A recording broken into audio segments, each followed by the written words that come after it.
변화된 야곱이라고 하는 제목으로 말씀을 나눌 때에 하나님의 음성을 들을 수 있기를 소망합니다. 여러분, 2019년도 말부터 코로나 시기가 길어지고 있습니다. 전문가들은 이제 끝나가지 않고 중반 정도 이르렀다라고 하는 것입니다. 코로나 시기가 길어지면서 많은 사람들이 코로나 블루, 코로나 레드, 코로나 블랙이라고 하는 심한 우울적인 감정을 경험하고 있습니다. 그런 것이 마스크를 쓰고 활동하지 못한 것에 의해서 그의 감정을 다룰 수 없는 상황들이 많이 경험되게 된다라고 하는 것입니다. 친한 수도권 목사님들과 통화할 때 되면 서울이 더욱더 심하다라고 하는 것입니다. 교회에 전혀 나올 수 없고 함께 마음껏 예배할 수 없는 상황 가운데에 그들의 감정이 우울함으로 치솟게 된다라고 하는 것입니다. 욥기에서 보면 이런 말씀이 있습니다. 그들은 밤으로 낯을 삼고 빛 앞에서 어둠이 갑갑다 하는도다. 낮에 밝음에도 불구하고 그들은 밤으로 인식하는 것입니다. 빛 앞에서도 밝음을 인식하지 못하고 어둠 가운데 놓여 있다고 판단하는, 마치 코로나 팬데믹 시대에 코로나 블루와 레드와 블랙에 빠져있는 현대인의 모습을 표현하고 있는 것을 알 수가 있습니다. 여러분, 코로나 시대에 무엇이 가장 중요하겠습니까? 예배가 가장 중요하다라고 하는 것입니다. 이렇게 예배를 통해서 하나님의 말씀을 붙들고 나의 감정을 붙들고 하나님을 향할 때에 나 자신을 향하면은 우울한 감정 가운데 빠지게 되지만 하나님께 시선을 바꿀 때에 그 하나님의 은혜 가운데에 하나님의 손길을 기대할 수 있게 된다라고 하는 것입니다. 우리가 잘 아는 사무엘상 18장의 갈멜산의 엘리야는 어떻습니까? 돌 12개를 취해서 하나님 앞에 예배를 드릴 때에는 저 하늘에서 불을 떨어뜨리는 능력의 사람으로 표현되어져 있습니다. 하지만 단 한 장이 지난 사무엘상 19장에 들어가서 그는 어느새 이세벨의 말 한마디에 묶임을 당하고 로뎀나무 아래에 놓여있는 너무나 초라한 지금의 코로나 블루, 블랙, 레드에 빠져있는 우울한 감정의 엘리야의 모습을 발견할 수가 있습니다. 엘리야가 얼마나 긴 거리를 이동했습니까? 이스라엘에서 브엘세바까지 142km를 이동했습니다. 또 하루길을 갔다라고 표현되어져 있는데 40km를 더 갔다라고 하는 것입니다. 이세벨의 말 한마디에 무려 182km나 되는 거리를 걸어 나아가며 그가 자신의 감정을 추스리지 못했다라고 하는 것입니다. 바로 앞장에서 하늘에서 불을 떨어뜨렸던 하나님의 선지자 엘리야였지만 그는 열왕기상 19장 4절에 하나님을 향해서 어떻게 호소하고 있습니까? 여호와여 넉넉하오니 지금 내 생명을 거두시옵소서. 여러분, 엘리야조차도 이와 같이 빠질 수 있다라고 하는 것입니다. 하나님을 향하여서 12돌을 취해서 예배를 드릴 때는 저 하늘에서 불을 떨어뜨리는 하나님의 용맹한 모습이지만 어느새 자기 자신에게 집중하고 사람의 말에 환경에 그가 빠지게 될 때에 그의 감정이 다운되기 시작하고 로뎀나무 아래까지 찾아가서 무려 182km를 걸어 나아가서 여호와여 넉넉하오니 내 생명을 거두시옵소서라고 기도할 수밖에 없다라고 하는 것입니다. 우리 신앙생활 가운데 예배가 가장 중요하다라고 하는 것입니다. 하나님 앞에 예배를 붙들며 나아갈 때에 어떤 이세벨의 말 한마디와 같은 환경의 변화 가운데에 우리의 감정이 다운되지 아니하고 하나님 안에 우리의 신앙을 온전히 붙들게 된다라고 하는 것입니다. 우리의 믿음의 모델인 아브라함은 어떻습니까? 그가 갈대아 땅 우르를 떠나서 창세기 12장 8절에 베델과 아이 사이에 예배의 제단을 쌓기 시작을 하는 것입니다. 창세기 13장 4절에 애굽으로 내려갔던 아브라함이 다시 베델과 아이 사이 예배의 자리로 회복함으로 말미암아 예배를 붙들게 되었고, 창세기 13장 18절에도 헤브론이라고 하는 베델과 아이 사이에 그 상수리 나무 근처의 예배의 자리를 아브라함의 삶의 중심으로 잡게 되었다라고 하는 것입니다. 그에게는 열국의 전쟁이 일어날 때도 있었고 조카 롯이 잡혀갈 때도 있었고 수많은 역경의 상황들이 있었지만 그의 삶 가운데에 예배가 중심이 될 때에 그는 어려운 가운데에서도 인의 기운을 차리고 하나님의 사람으로 살아갈 수 있었다라고 하는 것입니다. 아브라함뿐만 아니라 다윗은 어떻습니까? 사무엘상 16장의 들판에서 아버지의 저녁 식사 자리에도 초대받지 못했던 그였지만 그는 하나님 앞에 예배함으로 말미암아 골리앗 앞에 대면할 수 있었고 믿음의 사람으로 당당하게 내 광야를 지남에도 불구하고 하나님의 사람으로 살아가게 되었다라고 하는 것입니다. 시편 5편 7절에 다윗이 이렇게 고백하고 있습니다.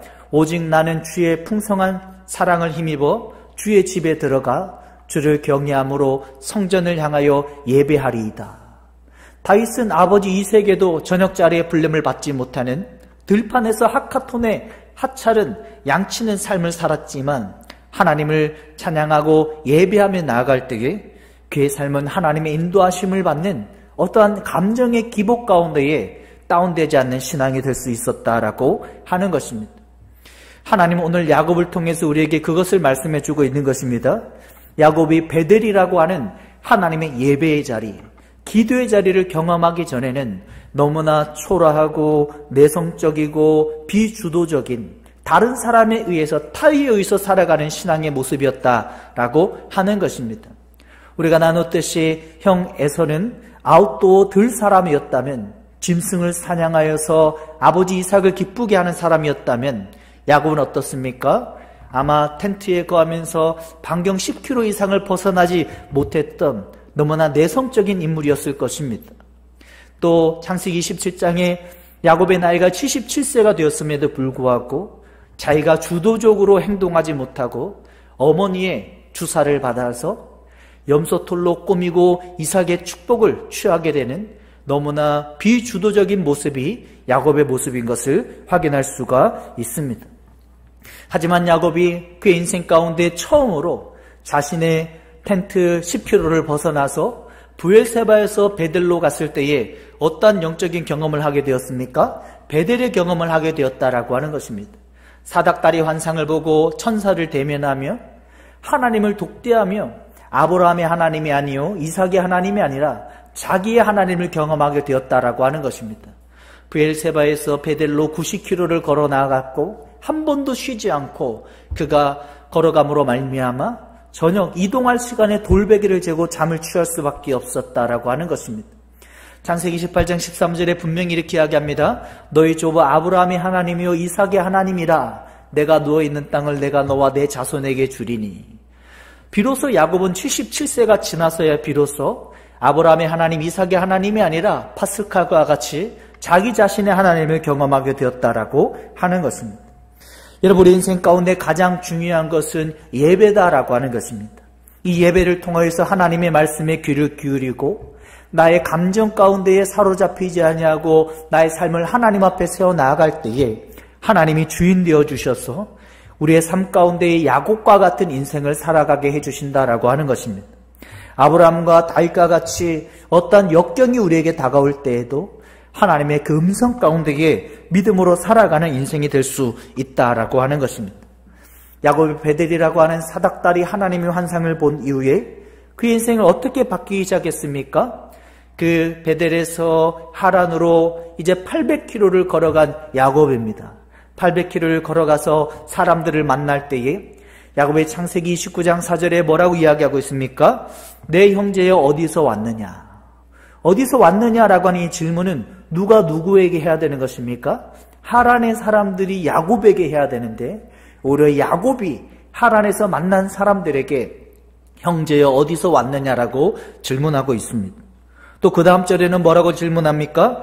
너희가 하란의 나홀을 아느냐라고 매우 자신의 당당함으로 주도적으로 자신의 상황을 사람들에게 질문하고 있다라고 하는 것입니다. 여러분, 예배는 우리의 삶을 이렇게 바뀐다라고 하는 것입니다.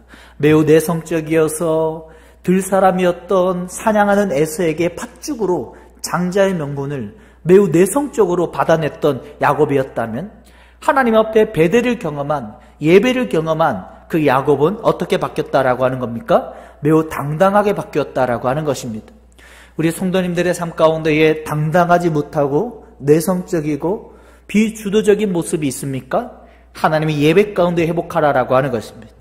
하나님은 전지전능하신 엘샤다이의 하나님이십니다.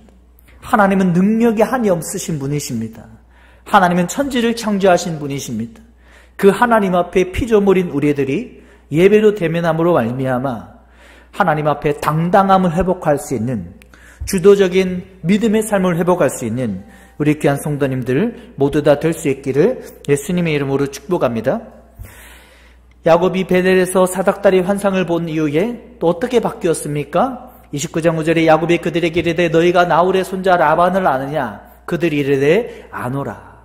하나님이 야곱이 베델에서 예배의 믿음의 경험을 한 이후에 어떤 경험들을 하게 해주신다라고 하는 겁니까?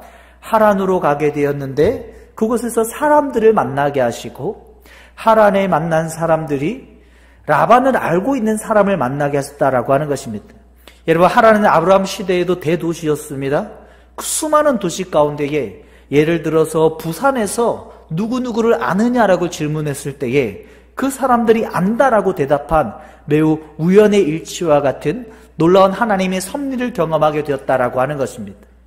아브라함이 베델에서 하란까지 800km를 걸어 나아가서 그곳에서 사람들을 만나게 되었고, 그 만났던 사람들이 부산에서 어떤 사람을 아느냐라고 질문하듯이 하란에서 라반을 아느냐라고 질문할 때에 아는 사람들을 만나게 되었다라고 하는 것입니다. 또한 더 나아가서 누구를 만나게 됩니까? 라헬을 만나게 된다라고 하는 것입니다. 하나님 앞에 예배로 나아가는 사람들에게는 우연이 아닌 하나님의 섭리 인생을 살아가게 된다라고 하는 것입니다. 세상의 사람들은 우연히 만나게 되고, 세상의 사람들은 우연히 사업을 시작하게 되고, 세상의 사람들은 우연의 연속의 인생을 살아 나아가지만 하나님 앞에 베델과 같은 예배자로 나아갈 때에 하나님은 우연이 아닌 하나님의 섭리의 인생을 우리의 삶 가운데 허락해 주신다라고 하는 것입니다. 하나님을 믿는 자들에게 우연이 아닌 섭리의 인생을 성경 여러 곳에서 이야기해 주고 있습니다. 마태복음 10장 29절에 참새 2마리가 한 아사리온에 팔리는 것도 하나님이 허락 없이는 이 땅에 떨어질 수 없다라고 하는 것입니다. 누가복음 19장 30절에 나귀 한 마리가 메어 있어서 예수님께서 예루살렘으로 그 나귀를 타고, 어린 나귀를 타고 입성하실 것도 우연히 아니게 나귀가 그 자리에 메어 있다라고 하는 것입니다. 누가복음 22장 10절에 물 한 동이를 이고 지나가는 사람을 만나는 것도 예수님께서는 우연이 아니라고 분명히 말씀해 주고 있다라고 하는 것입니다. 마태복음 17장 27절에 성전 앞에 있었던 베드로와 예수님께서 성전 반세겔 한 세겔을 내야 되는 상황 가운데에 그들에게 오해하지 않기 위하여서 베드로에게 그곳에 낚시를 던져서 물고기를 잡고 그 물고기 입에서 한 세겔을 건져내라라고 할 때도 우연이 아니다라고 하는 것입니다. 마태복음 17장 27절에 바다에 가서 낚시를 던져 먼저 오르는 고기를 가져 입을 열면 돈 한 세겔을 얻을 것이니 가져다가 나와 너를 위하여 주라 하시니라. 사람들이 예수님과 베드로가 올 때 웅성웅성 되는 것입니다. 성전 반세겔 한 세겔을 내고 들어가느냐? 만약에 낸다라면 사람들의 장사하는 것을 인정하는 것이고, 내지 않는다라면 율법을 어그러뜨리기 때문에 그들에게 징계를 할 수 있다라고 하는 겁니다.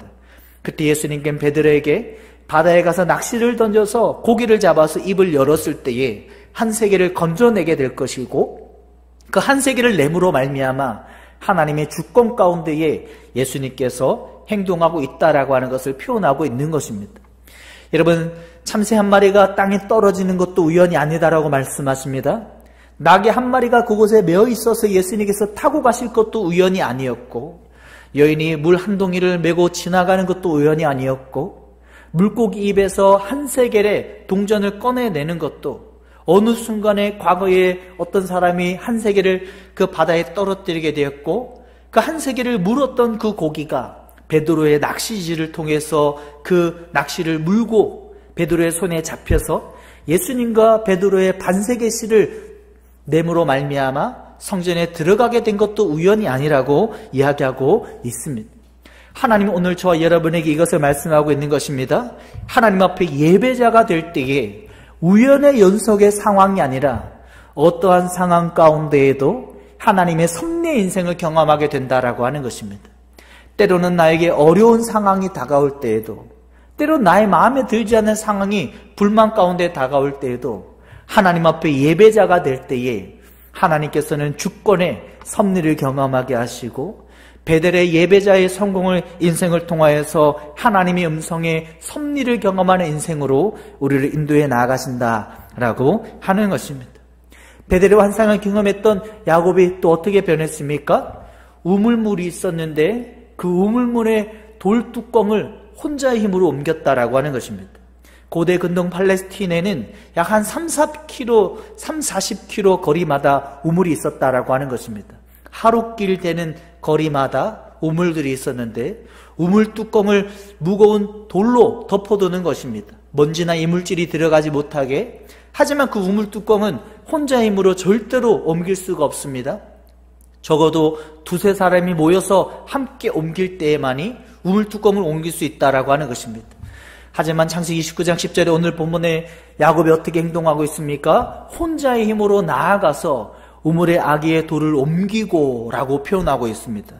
그는 과거에 창세기 18장 베델의 예배의 환상을 경험하기 이전까지 어떤 성격의 사람이었습니까? 내성적이었습니다. 아버지에게 장자의 축복을 받을 때에도 어머니 리브가의 주사를 받아서 염소 새끼털로 꾸미고 나아가서 자기는 두려워했음에도 불구하고 비주도적으로 시키는 대로 다 행동했던 사람이 야곱이었습니다. 하지만 창세기 29장 10절 오늘 본문 가운데에 그러한 야곱이 어떻게 바뀌었다라고 설명합니까? 야곱 그가 나아가서 우물의 아기의 돌을 옮기고 외삼촌 나본의 양떼에게 물을 주니라. 야곱이 바뀐 사람이 되었다라고 하는 것입니다. 하나님 앞에 예배자로 나아갈 때에 우리의 성격은 비주도적인 인생 가운데에 자신의 인생을 하나님과의 관계 가운데 살아가는 믿음의 삶으로 바뀌게 된다라고 하는 것입니다. 우리 성도님들의 인생 가운데에 다른 사람에 의해서 살아가는 인생입니까? 아니면 하나님 앞에 예배하며 주어지는 말씀 가운데에 주도적으로 살아가는 인생입니까? 하나님은 다른 사람에 의해서 살아가는 비주도적인 인생이 아니라 이제부터는 베델과 같은 예배의 성공을 통하여서 주어지는 말씀 가운데에 우물물의 돌뚜껑을 옮겼던 야곱과 같이 믿음의 주도적인 삶을 살아 나아가라라고 우리에게 강하게 요청하고 있습니다. 다니엘은 자신의 기도의 자리를 지킬 때에 사자굴 속에 들어가는 것을 알고도 그는 하루에 3번씩 기도했다라고 하는 것입니다. 다니엘은 하나님 앞에 주도적으로 계속해서 살았던 인물입니다. 사람들이 왕에게 그의 어려움을 꾸며서 말하고 사자굴 속에 들어가는 상황이 되었지만 그는 하루에 3번씩 주도적으로 하나님 앞에 기도의 자리를 지켜 나갔다라고 하는 것입니다. 우리가 잘 아는 다윗은 어떻습니까? 그 당시에 모든 사람들은 전쟁기구와 바위 뒤에 숨어서 벌벌벌 떨고 있을 때에 다윗은 쫄지 아니하고 주도적으로 골리앗 앞에 나아가서 너는 칼과 창과 단창으로 내게 나아오거니와 나는 만군의 여호와 이름으로 내게 나아가노라라고 하며 매우 주도적인 모습으로 행동하고 있는 모습을 발견할 수가 있습니다. 하나님은 우리에게 이런 삶을 요청하신다라고 하는 것입니다. 베델이라고 하는 예배를 통해서 하나님 앞에 주도적인 믿음의 당당한 삶을 살아나가라라고 하는 것입니다. 예배를 통해서 우연의 연속의 삶이 아니라 하나님의 섭리 가운데 살아가는 인생이 되라라고 우리에게 강하게 요청하고 있는 것을 알 수가 있습니다. 어디로부터 하나님의 축복이 흘러들어옵니까? 예배다라고 하는 것입니다. 예배를 통해서 하나님 앞에 나아갈 때에 하나님의 음성을 경험하게 되고 하나님의 말씀 가운데 내가 당당함을 회복하고 우연이 아닌 섭리의 인생을 기대하게 된다라고 하는 것입니다. 여러분 예배에 나올 때 혹 사람을 만나기 위해서 나오셨습니까? 어쩌면 좋은 설교 한 편 듣기 위해서 나오셨습니까? 절대 그렇지 않다라고 하는 것입니다. 나폴레옹의 표현과 같이 나는 소크라테스가 다가온다면 인사를 할 것이고 나는 예수님이 다가온다면 엎드려 예배할 것이다. 하나님 앞에 내가 사람을 만나거나 어떤 좋은 설교를 듣기 위해서 나온 것이 아니라 하나님을 대면하기 위해서 예배할 때에 하나님은 하나님의 당당함을 회복하게 하고 주도적인 삶 가운데에 우연히 하는 하나님의 섭리의 인생을 경험하게 우리를 세워나가신다라고 하는 것입니다. 여러분들이 성경의 많은 이야기들 가운데에 아마 한 번도 들어보지 못한 이야기를 함께 나누기를 원합니다. 여러분, 북이스라엘에 아합 7대 왕이 있습니다. 북이스라엘에 아합이라고 하는 7대 왕이 있었고, 남유다의 여호사밧이라고 하는 4대째의 왕이 있었습니다. 여호사밧과 아합 왕이 보통 때는 남북으로 갈려서 적의 입장이었지만, 아람이라고 하는 적군이 쳐들어왔을 때에 둘이 친구가 되었다라고 하는 것입니다. 여호사밧과 아합 왕의 대화를 나누는 것입니다. 이 아람의 전쟁 가운데에 우리가 승리를 하겠느냐 말겠느냐라고 서로 대화를 나누는 것입니다.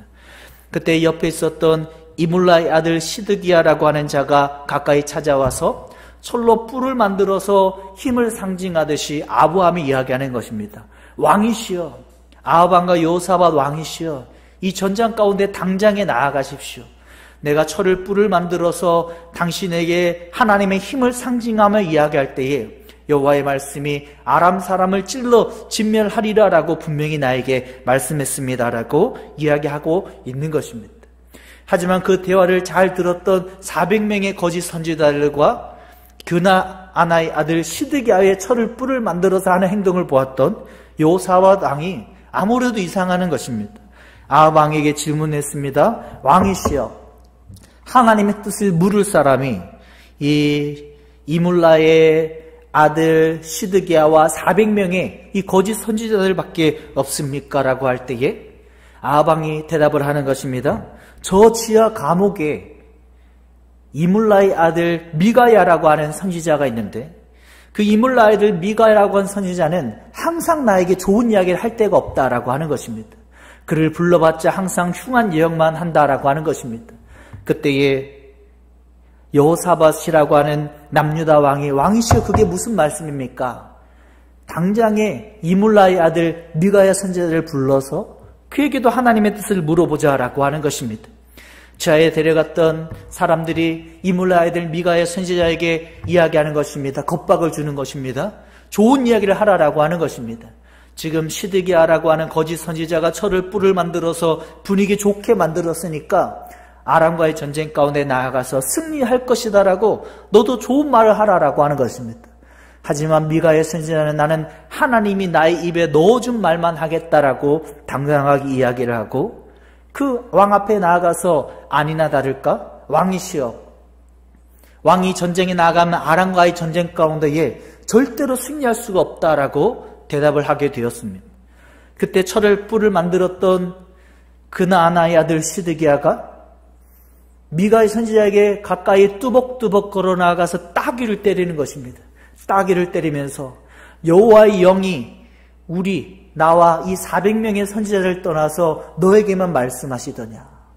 그때 미가의 선지자가 열왕기상 22장 24절에 내가 골방에 들어가 숨는 그날에 보리라.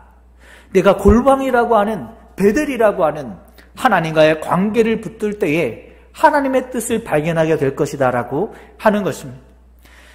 시드기야와 400명의 거짓 선지자들은 하나님의 뜻을 몰랐습니다. 하지만 저 지하 감옥에서 베델이라고 하는 골방에 하나님과의 관계를 붙들었던 미가의 선지자에게 하나님께서 하나님의 뜻을 알려주셨고, 그 가운데에 아니나 다를까 아람과의 전쟁 가운데에 병사로 꾸미고 나아갔던 아합 왕이 우연히 당긴 아람 병사의 활에 맞아서 병구에서 피를 흘리며 철철철 죽게 되었다라고 하는 것입니다.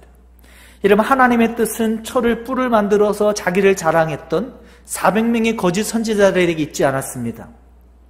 하나님의 뜻은 골방에 들어가서 베델이라고 하는 예배자가 될 때에, 골방에 들어가서 하나님 앞에 기도하며 그 하나님과의 베델의 관계를 붙들었던 미가야 선지자에게 하나님의 뜻이 있었고, 하나님 우연히 당긴 화살이지만 우연이 아닌 하나님의 섭리 가운데에 아합 왕이 병사로 가장했음에도 불구하고 활에 맞아 병고에서 피를 철철 흘리며 죽음을 맞이하고 말았다라고 하는 것입니다. 여러분, 하나님의 뜻은 누구에게 경험되는 것입니까? 베델이라고 하는 골방을 붙들 때에, 베델이라고 하는 환상 가운데 하나님의 뜻을 붙드는 사람에게 철을 뿔을 만들어서 아부하는 시드기야와 400명의 사람들에게 있지 아니하고 하나님과의 관계를 붙들고 믿음으로 살아가는 사람에게 하나님께서는 우연히 아닌 섭리 가운데에 하나님의 뜻을 진행해 나아가신다라고 하는 것입니다. 하나님 오늘 한 가지를 말씀해 주셨습니다. 베델을 회복하라라고 하는 것입니다. 하나님과의 관계, 예배, 기도의 자리를 붙들라라고 하는 것입니다. 그 기도의 자리를 붙들 때에 하나님이 우리에게 어떻게 말씀하십니까? 당당한 하나님의 사람을, 담대한 자신의 성품을 회복하게 된다라고 하는 것입니다. 여러분, 코로나가 길어지며 여러분 코로나 불내에 혹 빠진 분들이 계십니까? 심리적인 어떤 어려움을 경험하고 있는 분들이 계십니까? 예배를 붙들기를 원합니다. 예배를 붙들 때에 하나님이 나의 하나님이 되어주실 것입니다. 엘샤다이의 전능하신 하나님을 경험하고 당당함에 우리의 성품을 회복하게 된다라고 하는 것입니다. 예배자가 될 때 어떻습니까? 하나님은 우연이 아닌 섭리를 경험하는 인생이 된다라고 하는 것입니다. 우연히 어떠한 일이 벌어지는 것이 아니라 새가 앉았다 날아가는 것도, 나귀가 메어 있는 것도, 물 한 동이를 메고 지나가는 사람을 만나는 것도, 물고기 입에서 성전 한 세기를 빼어내는 것도 우연이 아니라고 말씀하신 섭리의 하나님을 경험하는 베델의 그 예배자를 통한 하나님의 은혜를 경험하는 우리 귀한 성도님들 모두 다 될 수 있기를 소망합니다. 예수님이 요한복음 4장에 사마리아 여인을 만나셨을 때에 이런 베델의 은혜가 우리 모두에게 주어졌다라고 하는 것입니다. 요한복음 4장 21절에 예수께서 이르시되 여자여 내 말을 믿으라. 이 산에서도 말고 예루살렘에서도 말고 너희가 아버지께 예배할 때가 이르리라. 베델이라고 하는 구약의 야곱의 환상이 지금 우리 모두에게 주어졌다라고 하는 것입니다. 내 하나님 앞에 예배할 때에 골방에 들어가 미가와 같이 기도의 자리를 베델과 같이 지켜나갈 때에 예수 그리스도의 복음의 은혜 가운데에 우리는 하나님의 은혜를, 오늘 말씀의 은혜를 경험하게 된다라고 하는 것입니다. 우리 명지교회 출석하는 우리 성도님들, 사람을 만나는 예배가 아니다라고 하는 것입니다. 좋은 설교 한 편 듣는 것이 아니다라고 하는 것입니다. 좋은 노래 내가 부르고 스트레스 푸는 게 아니다라고 하는 것입니다. 나폴레옹의 표현과 같이 그분 앞에 엎드려서 예배할 때에 우리는 하나님의 회복과 하나님의 음성을 경험하게 되는 것입니다. 부디 하나님 앞에 예배의 그런 관람자가 아니라 예배를 드리는 자가 되어서 하나님의 전능하심을 경험하고 하나님의 우연이 아닌 섭리의 은혜를 경험하는, 하나님의 뜻을 붙드는 우리 귀한 성도님들 모두 다 될 수 있기를 예수님의 이름으로 축복합니다. 아멘. 오늘 말씀 붙들고 함께 찬양하며 기도하기를 원합니다. 주가 보이신 생명의 길, 우리 옆에 있는 분에게 이렇게 한번 인사하겠습니다. 베델을 회복합시다. 베델을 회복합시다. 함께 주가 보이신 생명의 길 찬양하겠습니다. 주가 보이신 생명의 길, 나 주님과 함께 상한 마음을 들이며 주님 앞에 나가리. 나의 의로움이 되신 주께 이름 내수, 나의 길이 되신 이름 예수. 나의 길 오직 그가 신하니, 나를 단련하신 후에 내가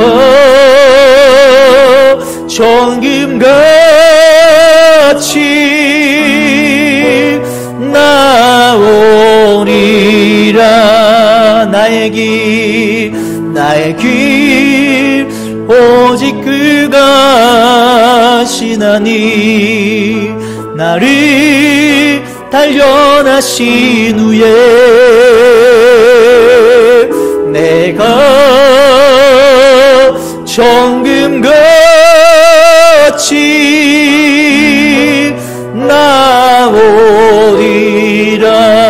나오리라. 우리 말씀 붙들고 기도하기를 원합니다. 코로나 시대에 코로나 분류에 빠질 수가 있습니다. 하지만 오늘 말씀과 같이 예배자가 되기를 원합니다. 예배할 때에 하나님의 전능하심을 경험하게 되고 우연이 아닌 하나님의 섭리를 경험하게 되고 미가의 선지자와 같이 하나님의 뜻을 붙드는 신앙이 될 수가 있습니다. 하나님, 우리 인생 가운데에도 예배자 베드를 회복함으로 말미암아 전능하신 하나님, 섭리의 하나님, 하나님의 말씀을 붙드는 미가의 선지자와 같은 인생 살아가게 해주시옵소서라고 우리 좀 외치기도 하겠습니다. 주여, 할렐루야. 살아가네가 풍성하신 하나님 아버지, 코로나 시기가 길어지며 하나님, 우리 모두 다 하나님 마스크를 쓰고 활동하지 못하며 하나님 코로나 불로에 빠지는 경우가 많이 있습니다. 하지만 오늘 말씀과 같이 예배자가 되기를 원합니다.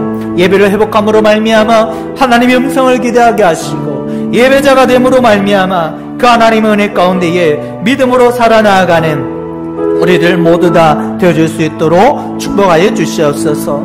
야곱의 베들과 같이 예배자가 되기를 원합니다.